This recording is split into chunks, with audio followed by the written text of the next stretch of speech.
Hello. छप्पनची Vijayadashami विश्वात गाजले. छप्पनची विजयादशमी विश्वात गाजले. सावलीत पिंपळाच्या भीममूर्ती साजले. सावलीत पिंपळाच्या भीममूर्ती साजले. सावलीत पिंपळाच्या भीममूर्ती साजले. नमस्ते दोस्तों, आप सभी को साधुवाद, मंगल कामना, नमो बुद्धाय और सप्रेम Birsa Munda, Ravidas, Phule, Shahu, Ambedkar and thank you. जो विजयादशमी है वो 11 दिनों के तकरीबन आ चुकी है।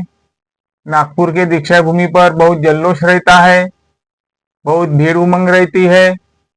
इसके तौर पर प्रशासन कैसे निर्णय लेगा, क्या फैसिलिटीज करेंगी हमारी म्यूनिसिपल और म्यूनिसिपैलिटी, इसकी तरफ भी हमें ध्यान देने की जरूरत है।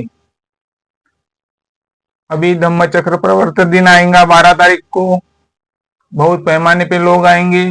हमारे महानगर पालिका नलों का और टॉयलेट फैसिलिटीज का उपयोग करती है। वो अपने हिसाब से जो फैसिलिटी सुविधा है वो आमतौर पर ठीक ठाक ही करती है, यानी कि लोगों को सहूलत और कुछ इमरजेंसी सुविधा मिल जाए, तो उनका भी हमें तहे दिल से शुक्रिया अदा गुजार करना चाहिए। और हम अपनी तरफ से भी जो म्यूनिसिपैलिटी है, हमारी म्यूनिसिपल कारपोरेशन, उनको भी हम बताना चाहेंगे जो कि टॉयलेटरी फैसिलिटीज है वो अपने तर्क वितर्क से और बढ़ा दे। अभी विजयादशमी आ रही है, लोगों के घरों में तैयारी होना चालू हो चुकी है। जो हमारे महापुरुष है उन्होंने बहुत योगदान दिया है। शायद ही वो बाबा साहब है, उन्होंने हम सबको एक ही कस्बे में सिमट दिया है, जो कि हमारा संविधान का दायरे में हमें परिबद्ध कर चुके हैं। कोई कहता है, मैं आपको बता दूं, कोई कहता है कि हमारे संविधान में फंडामेंटल राइट्स यूएसए से ली गई, डीपीएसपी आयरिश से ली गई,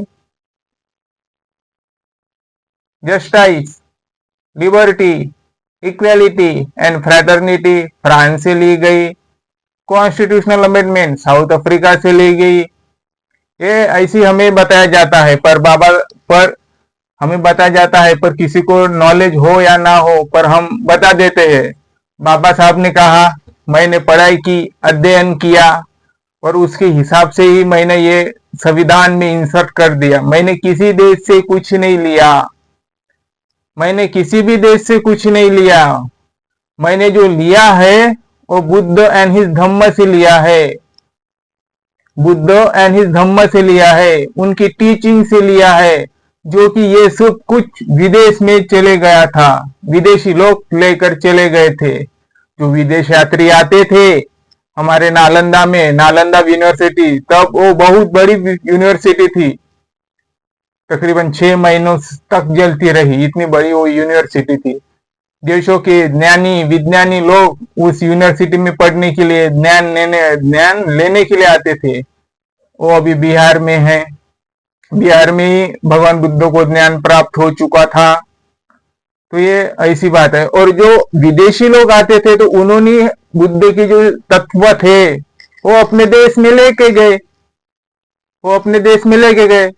और जो बाबा साहब भी थे, उन्होंने बुद्ध को, अशोक जी को, सम्राट अशोक, जो कि एक बहुत युद्धपात में शक्तिशाली और बलवान नेता था, उन्होंने जब कलिंग का युद्ध हुआ, आपका कलिंग तो शायद ओडिशा के अगल बगल का एरिया है और शायद ओडिशा भी है, तो उसने रक्तपात देख के उसको बहुत दुख हुआ। तो उसने अंतिम में बुद्ध के शरण में ही जाना ठीक समझा कि मैं अब से मतलब किसी का खून ना बहाऊं। तो फिर उन्होंने 84,000 बुद्ध महाबोधि महाविहार जैसे पूरे भारत में फैला दिए, विहार फैला दिए कि अब सब जन खुश रहे, आबाद रहे। ऐसी उन्होंने दिनचर्या बताई थी। जो कि आज की हमारी औलादे है, हम उसे भूल चुके हैं। हम किसी को हम कहना चाहते थे, हम उनसे उत्तर नहीं देना चाहते। देखिए, किसे उत्तर देना है और किसे ना देना है, ये अपने को भी समझना चाहिए। जो मूर्ख है उससे उत्तर देने के लिए क्या हम ये करें, बहस करें। कभी भी डिबेट करनी चाहिए तो थोड़ा समझदार व्यक्ति से करना चाहिए कि वो समझे।